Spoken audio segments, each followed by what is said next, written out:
Bonjour à tous, aujourd'hui c'est le top 3 pour bien démarrer son aquarium, comment bien installer son aquarium. Ces trucs sont principalement pour les aquariophiles débutants ou intermédiaires, mais je crois que même si vous êtes un aquariophile expérimenté, vous allez trouver des informations intéressantes et pertinentes. À la fin de cette vidéo, je vous donne plein d'autres pistes à explorer pour devenir un maître aquariophile et je vous parle même d'un prochain projet pour la chaîne. Mon nom est Laurent Gilbert, bienvenue à Un ours dans l'aquarium.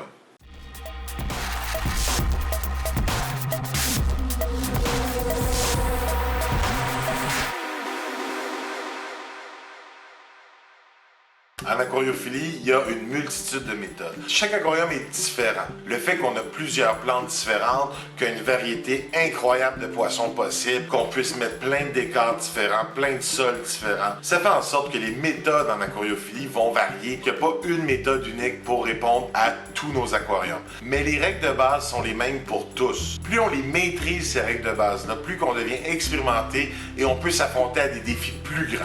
C'est pourquoi mon vidéo va être principalement sur la base, les 3 bases principales. Pour le top 3, je les ai placées en ordre de priorité. La première information est nécessairement la plus importante. En maîtrisant ces 3 éléments en aquariophilie, on peut s'aligner vers la bonne direction. Mais avant, si ce n'est pas déjà fait, je vous invite à vous abonner à ma chaîne si vous aimez recevoir du contenu intéressant, pertinent et efficace en aquariophilie. Numéro 1. L'environnement. C'est quoi l'environnement de notre poisson ou de notre aquarium? Pour la plupart des aquariophiles, la première contrainte va être la grandeur de notre aquarium et l'endroit où on va le placer. Si vous êtes chanceux puis la taille de l'aquarium n'est pas un souci, alors génial. Mais pour certains, vous allez acheter selon votre budget. L'aquarium sera peut-être de 100, 150 litres, peut-être moins, peut-être beaucoup plus. C'est pas toutes les tailles d'aquarium qui peuvent accommoder tous les poissons. Un aspect que les gens oublient souvent, c'est l'endroit où ils veulent placer l'aquarium. Parce que si une place proche d'une lumière où il y a le grand soleil, ça va faire des impacts très différents que si on le place au sous-sol. Autour d'un aquarium, il faut souvent travailler, puis plus il est gros, plus qu'on a besoin d'espace de travail. Donc lorsqu'on place notre aquarium, il faut penser avant de le remplir comment on va travailler autour. Si vous ne comprenez pas encore c'est quoi le besoin d'un changement d'eau, dans la description, je vais laisser un lien sur une vidéo qui explique la pertinence et comment bien faire un changement d'eau. Si je parle de changement d'eau, c'est que vous allez devoir en faire placer un aquarium où c'est plus facile de faire un changement d'eau. Ça peut être une idée intéressante. Avez-vous pensé du bruit? Certaines personnes trouvent le bruit d'un aquarium très apaisant. Mais c'est pas la situation pour tout le monde. Si jamais votre aquarium est trop proche de votre chambre à coucher et ça vous dérange, vous allez voir, malheureusement, vous allez mal dormir. Connaître la température ambiante où on va mettre l'aquarium, si la température reste stable, ça peut être la température de notre aquarium. Ça peut éviter d'aller acheter un chauffe-eau. Beaucoup de poissons peuvent tolérer des températures ambiantes de nos maisons. Par rapport à l'environnement, est-ce que vous avez pensé au support de l'aquarium? Un petit aquarium, le mettre sur un comptoir, ça se fait, mais si c'est un gros aquarium, même si vous avez un meuble qui a de l'air super solide, peut-être qu'il n'est pas fait pour ça, vous devez y penser. Numéro 2. J'ai pas encore parlé du poisson, c'est normal. Habituellement, tout ce qui considère où on va mettre l'aquarium et la taille de l'aquarium, c'est les contraintes numéro 1. C'est la chose la plus importante.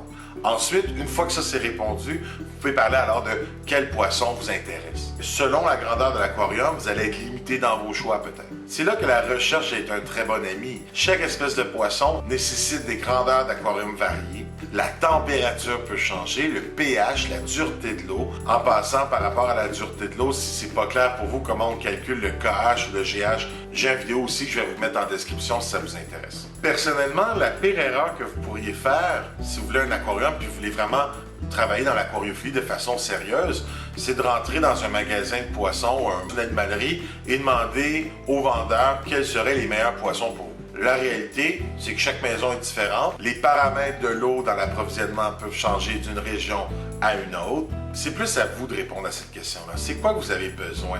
C'est pas nécessairement j'ai besoin de quelques poissons colorés, 2-3 nettoyeurs, et ainsi de suite. Vous devriez prendre le temps de les choisir parce qu'une fois qu'on choisit des poissons, on doit s'en occuper longtemps. Si on achète un poisson la journée même, puis après l'avoir acheté, on n'en est pas satisfait, on est un peu embêté.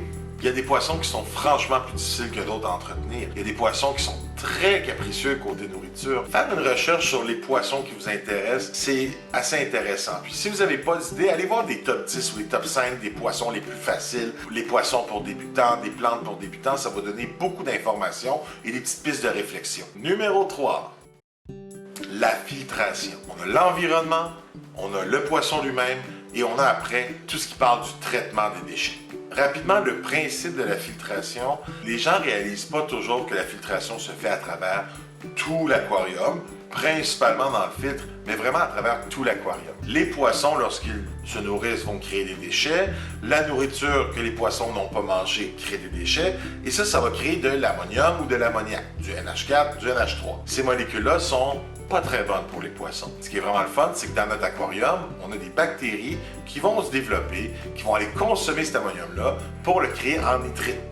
Et là, le pépin, c'est que le nitrite, c'est super mauvais pour les poissons. Mais on a encore la nature de notre côté. Certaines bactéries vont alors se développer et vont consommer le nitrite pour le transformer en nitrate. Et le nitrate, c'est pas aussi dommageable pour les poissons. On peut en avoir un peu dans notre aquarium sans danger. De plus, le nitrate est un des principaux fertilisants pour nos plantes. Le nitrate s'accumule et en trop grande quantité, le nitrate va être mauvais.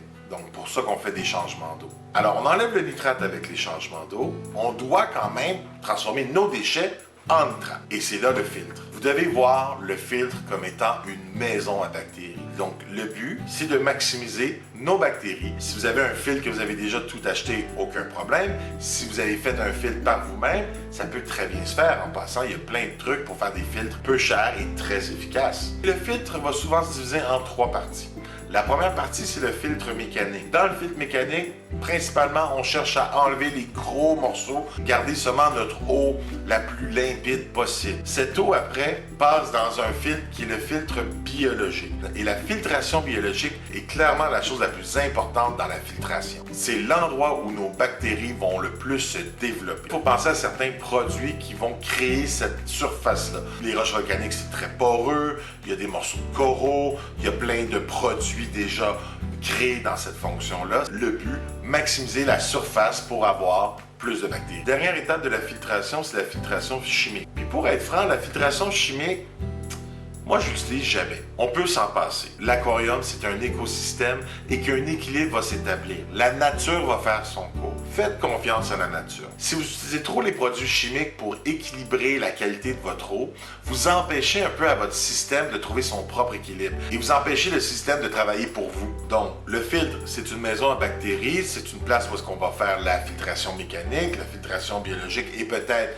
de la filtration chimique. Mais la filtration, ça se fait partout dans l'aquarium. Partout où vous avez un peu d'algues, de micro-organismes. Quand vous touchez à une plante, si vous voyez que c'est un peu, à la limite, un peu visqueux. Si vous touchez la vitre à l'intérieur de votre aquarium, c'est légèrement visqueux. Ben ça, c'est des bactéries. La filtration, c'est bon, il y en a partout. Et selon moi, la meilleure façon d'aider notre filtration, c'est de rajouter de l'aération. On pourrait croire que mettre un bulleur dans notre aquarium va principalement causer à notre aquarium d'absorber de l'oxygène. C'est vrai, mais principalement, la seule oxygène qui sera captée par votre aquarium, c'est pas les petites bulles qui montent, c'est lorsqu'elle éclate à la surface de votre eau. Mais ce qui est intéressant avec le mouvement des bulles d'air, c'est que ça va créer un mouvement dans l'eau.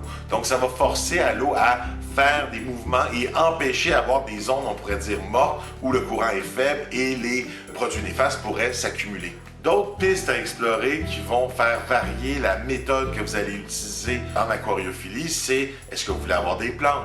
Est-ce que vous voulez avoir des escargots, des crustacés? Ça va faire beaucoup de différence. Est-ce que votre décor est fait de plastique? Est-ce que c'est des roches qui viennent de l'extérieur? Est-ce que vous les avez traitées? Et ainsi de suite. Vous comptez mettre combien de poissons?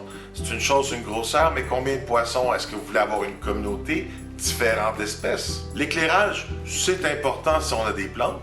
Mais la réalité, c'est que dans nos lacs, habituellement, ou dans nos rivières, c'est assez sombre à l'intérieur. L'éclairage, c'est vraiment pour nous ou pour les plantes. Un chauffe-eau, ça dépend vraiment du poisson. Comme je vous l'ai dit, si votre température ambiante est raisonnable, il y a vraiment beaucoup de poissons qui peuvent vivre à des températures de 20-21 degrés Celsius sans trop de problèmes. Maintenant, je vais vous parler d'un projet qui s'en vient pour notre chaîne. Vous allez voir, c'est incroyable, c'est débile, sous-titre je kiffe de ouf. On a un 120 gallons, mais là j'ai réussi à mettre la main sur un autre 120 gallons. C'est lui ça! C'est incroyable le deal que j'ai réussi à avoir avec 200$, ce qui est environ moins de 140 €. J'ai réussi à avoir un 120 gallons avec la décante, le support. J'ai eu un bucket, là, une grosse chaudière bleue plein de roches vivantes. Donc mon aquascape va être avec des roches vivantes en eau douce. C'est possible, je sais que les gens trouvent ça bizarre. J'ai pas peur de la controverse. Je vais mettre une colonie de Labidochromis caeruleus et Yellow Lab. Ça va être un aquarium qui va seulement avoir des labidos jaunes. Mon but, c'est d'avoir une colonie qui se crée avec plein de cachettes. Donc j'ai bien hâte de vous montrer le hardscape. Si vous êtes intéressé à le voir, n'hésitez pas à cliquer sur la cloche, comme ça on va pouvoir vous avertir la prochaine fois que j'ai ma vidéo en ligne. Mon prochain vidéo, c'est justement l'aquascape de cet aquarium. Je suis en amour. J'ai tellement hâte que je m'en vais faire ça tout de suite. Merci, salut!